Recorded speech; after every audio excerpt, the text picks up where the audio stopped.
Bismillahirrahmanirrahim. Assalamualaikum warahmatullahi wabarakatuh. Selamat malam, mahasiswa, mahasiswiku dimanapun kalian berada. Semoga malam hari ini semua dalam keadaan sehat walafiat,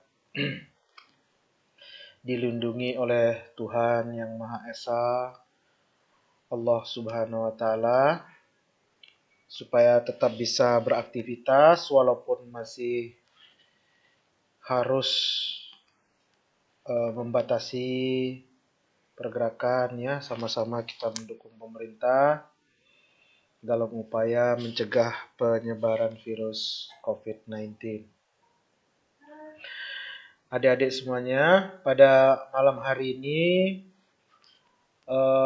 saya selaku dosen pengampu mata kuliah pengantar akuntansi 2, yang mana meskipun kita tidak bertemu di kelas, kita diwajibkan untuk melakukan perkuliahan secara online. Nah, perkuliahan ini saya memang upload di YouTube supaya nanti bagi yang mungkin pada malam hari ini tidak bisa mengakses internet atau jaringan, tidak ada jaringan, mungkin kuotanya habis atau ada yang lagi di gunung atau di mana, ya. Jadi nanti bisa untuk melihatnya ketika sudah online. Baiklah, sebagai percontohan untuk nanti bagaimana kalian mempresentasikan tugas-tugas yang sudah saya bagikan per kelompok, yang saya lihat juga sudah ada yang mengerjakan. Karena kita tidak bisa membahasnya di kelas, tolong dibuatkan video presentasi seperti yang saya buat malam ini.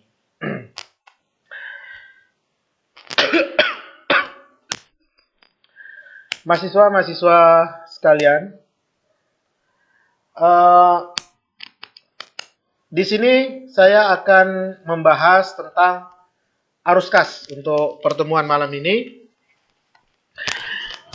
Saya paham arus kas sudah ada ya kelompok yang saya berikan untuk ditanggung-jawabi mempelajari soal-soal yang ada di buku referensi kita. Nah, malam ini soalnya saya tidak ambil dari buku, saya ambilkan dari buku yang di luar buku referensi kita.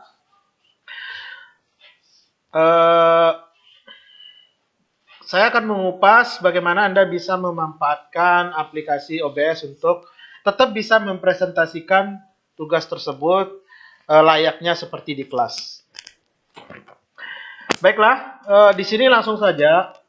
Mengapa kemudian perusahaan membuat suatu laporan yang namanya laporan arus kas? Jadi begini, ketika adik-adik semuanya kemarin belajar di pengantar akuntansi 1, adik-adik pasti oleh dosennya sudah dikasih tahu bahwa basis penyusunan untuk laporan keuangan itu adalah basis akrual, ya. Jadi neraca dan laba rugi itu disusun atas basis akrual, yang mana basis akrual itu mencatat transaksi tidak sekadar, ya, untuk pendapatan dan biaya, tidak sekadar pada saat kas diterima ataupun kas dibayarkan.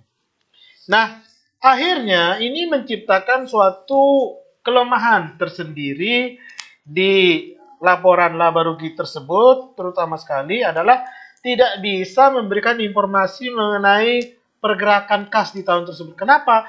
Karena laporan misalkan laba di situ, misalkan laba 1M, itu tidak berarti kemudian kas yang dihasilkan pada tahun tersebut dari kegiatan operasional mereka, dari aktivitas usaha mereka itu menghasilkan 1M, ya. Jadi perlu dibuat sebuah laporan khusus untuk mengisi kelemahan daripada basis akrual tersebut. Nah, nanti di laporan arus kas itu kemudian kas itu sendiri dibagi menjadi tiga aktivitas ya. Jadi kas yang terjadi sebagai aktivitas operasi, kemudian akibat daripada investasi, dan akibat daripada pendanaan, financing. Jadi operating, investing, dan financing. Nah, untuk aktivitas operasi sendiri adalah ya yang berkaitan dengan kegiatan usaha ya. Jadi jual, bayar biaya, ya. Kemudian investasi terkait dengan ya kegiatan investasi di perusahaan ya, beli aset, gitu ya. Jual aset. Kemudian pendanaan ya kaitannya dengan perusahaan itu aktivitas untuk mendapatkan sumber dana. Ya, utang ya berarti kita bicarakan. Oke, nah ada dua metode. Pertama ada metode langsung dan metode tidak langsung. Saya tidak akan mendetail itu terlebih dahulu karena saya ingin langsung untuk mengaplikasikannya pada contoh supaya langsung kalian paham saja ya. Oke, baik. Di sini saya sudah membuat contoh ya. CP Roda Sehat menjual dan mendistribusikan sepeda beserta aksesorisnya. Laporan neraca perbandingan laba rugi tahun berjalan untuk 31 Desember 2019 adalah sebagai berikut. Jadi ini ada neraca perbandingan ya, neraca perbandingan atau comparative balance sheet ya. Jadi ini ada data tahun 2019, maka pembandingnya adalah 2018. Termasuk kemudian adalah laba rugi tahun berjalan. Jadi kalau kita mau menyusun laporan arus kas, pertama kali yang harus kita miliki itu adalah neraca tahun berjalan, laba rugi tahun berjalan, sama komparatif untuk balance sheet. Jadi kalau kita mau menyusun laporan arus kas tahun 2019, neraca tahun 2018 harus kita pegang. Ya. Oke. Nah, selain daripada itu, kita juga harus memiliki informasi-informasi lain yang berkaitan dengan kas perusahaan.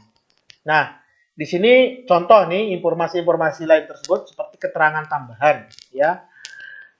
Satu, di sini dikatakan seluruh penjualan dalam tahun berjalan dilakukan secara kredit. Artinya tidak ada sistem POS, point of sales atau bayar tunai itu nggak ada. Jadi semua jualan itu prosedurnya kirim barang, kemudian pakai invoice nanti baru dibayar.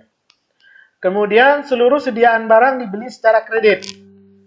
Artinya ya mencerminkan seluruh utang usahanya.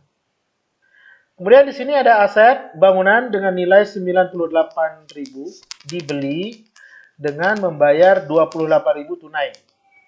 Jadi ini dibayar pakai kas 28.000 yang 98. Sisanya itu dibayar pakai saham. Jadi dia menerbitkan saham untuk membayar selisih yang tadi 98 dikurangi 28.000 ini. Ya. Di sini angkanya adalah untuk memudahkan saja ya. Angka ini untuk memudahkan saja kan kecil sekali kalau misalkan kita lihat di sini angkanya 98.000. Nah, kemudian di item biaya lain itu merupakan item uang muka. Jadi item uang muka. Terus seluruh PPh tahun berjalan dibayar dalam tahun berjalan. Artinya tidak ada yang berutang. Kemudian dalam rangka menutupi kekurangan kas, perusahaan menerbitkan 2.000 lembar saham. Jadi dua kali dia menerbitkan nih, 7.000 sama 2.000. Dengan sesuai dengan nilai nominal. Kemudian tidak ada penalti atas berakhirnya masa obligasi. Jadi dia punya utang obligasi tapi nggak didenda. Terus tahun tersebut juga membayar dividen tunai 105.000 diumumkan dan dibayarkan di akhir tahun berjalan. Artinya tidak terutang. Ya. Oke. Sekarang saya akan menunjukkan bagaimana Anda kalau diminta untuk menyusun arus kas. Ya. Langkah pertama adalah kalian membuat yang namanya analisis kenaikan dan penurunan, ya. Ya. Apa yang dianalisis ya tadi kan ada comparative balance sheet. Misal di sini kan kalau kita lihat kas 20.000 di tahun 2018, kemudian 2019 itu 28.250. Ini kan artinya ada kenaikan 8.250. Jadi kita tandai increase, ya. Increase itu artinya naik, ya. Sebaliknya kalau kemudian jadi ini 8.250 ini dari mana? Selisih. Ya, jadi 28.000 dikurangi 20.000. Ya. Nah, kalau dia misalkan turun ya kita tulis decrease ya dengan simbol minus di sini. Ya. Ini untuk apa tadi? Comparative balance sheet. Jadi hanya di neraca saja. Jadi kita buat keseluruhan perbandingan mulai dari aset, baik aset lancar maupun aset tetap, kemudian kewajiban lancar, kewajiban jangka panjang, sampai ekuitas saham. Ya. Oke. Nah, langkah pertama coba kita gunakan metode langsung. Ya. Jadi kita gunakan metode langsung. Jadi kalau metode langsung, langkah pertama yang dilakukan adalah kita mulai dari penjualan. Jadi kita langsung aja. Dari aktivitas itu kita langsung jualan mana dapat uang, kemudian bayar biaya yang mana yang menggunakan uang dan yang tidak menggunakan uang. Nah, formatnya seperti ini. Jadi nanti ada aliran kas dari aktivitas operasi, kemudian ada aliran kas dari aktivitas investasi, kemudian ada aliran kas dari pendanaan, ya. Nah, kita mulai ya. Pertama, kas yang diterima dari pelanggan. Bagaimana cara kita menentukan kas yang diterima dari aktivitas pelanggan? Tentu kita harus lihat angka penjualannya dulu. Ya, ingat tadi semua penjualan kan kredit ya. Nah, mana nih penjualannya? Nah, ini kan penjualannya 1.255. Kemudian kita kurangi dengan kenaikan piutang. Ya. Karena kenaikan piutang berarti itu kan yang tidak dibayar tahun berjalan. Ya. Sejumlah itu yang tidak dibayar tunai. Sementara yang lain itu sudah dibayar di tahun tersebut meskipun dijual secara kredit. Ya. Mana kenaikan piutangnya? Nah, ini ya. Oke, jadi jumlahnya berapa? Iya. 1,2. Ya, kita ini. Ini aktivitas penjualan. Nah, sekarang jadi memang jualannya 1.255, tapi yang diterima kasnya itu adalah 1,238. Ya. Kemudian pembayaran. Itu pembayaran pertama tentu untuk pembayaran ke pemasok. Bagaimana kita tahu pembayaran ke pemasok? Kalau ke pemasok kan biasanya berkaitan dengan persediaan ya. Persediaan yang menjadi biaya di tahun tersebut itu tercermin di mana? HPP. Saya cari angka HPP.